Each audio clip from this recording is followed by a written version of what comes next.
সম্পদের ক্ষতি, জীবনহানি, গৃহহীনতা, তোমার প্রথম বন্ধু খুঁজে পেয়েছে গৃহহীনতা, খাবার ও পানির অভাব, অসুস্থতা। দ্বিতীয় বন্ধু খুঁজে পেয়েছে আশ্রয়হীনতা, পানি ও বিদ্যুতের সংকট। ইসলামের বিধিবিধান, তোমার আমি যা খুঁজে পেলাম আল্লাহর উপর পূর্ণ আস্থা, নিয়মিত নামাজ, দোয়া, সাহায্য করা। এবং প্রথম বন্ধু খুঁজে পেয়েছে কোরআন তেলাওয়াত, দোয়া, পরিবার ও প্রতিবেশীকে সাহায্য করা, দান খয়রাত, ধৈর্য, নিয়মিত নামাজ ও সান্ত্বনা। দ্বিতীয় বন্ধু খুঁজে পেয়েছে। উপসংহার হিসেবে তোমরা এটা দিতে পারো।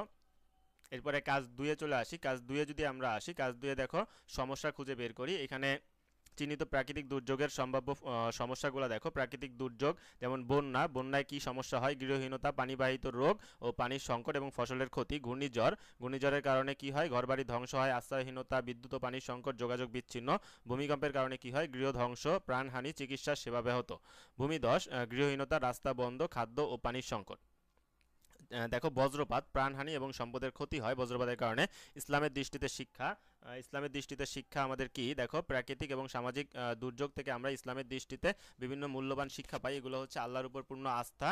এক নাম্বার, যে কোনো প্রাকৃতিক দুর্যোগে আমরা আল্লাহর উপর ভরসা রাখা উচিত এবং আল্লাহর কাছে সাহায্য প্রার্থনা করা উচিত, যেমনটা কোরআনে বলা হয়েছে নিশ্চয়ই আল্লাহ ধৈর্যশীলদের সাথে আছেন। সূরা আল বাকারার আয়াত নাম্বার 153, এটা দিয়ে দিবা। তারপর ধৈর্য এবং সহনশীলতা, দুর্যোগের সময় ধৈর্য ধারণ করা ইসলামের একটি গুরুত্বপূর্ণ নির্দেশনা। এটি আমাদের মানসিক শক্তি বাড়ায় এবং বিপদ মোকাবেলায় সহায়তা করে।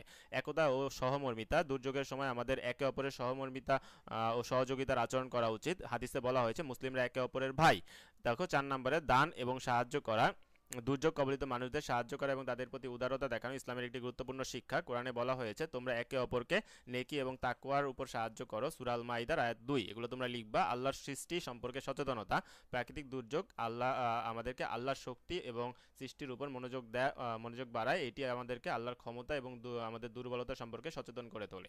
ঠিক আছে, এই হচ্ছে কাজ 1 এবং 2 এর উত্তর। তোমরা কাজ 1 এবং 2 এর উত্তর দেখতে থাকো।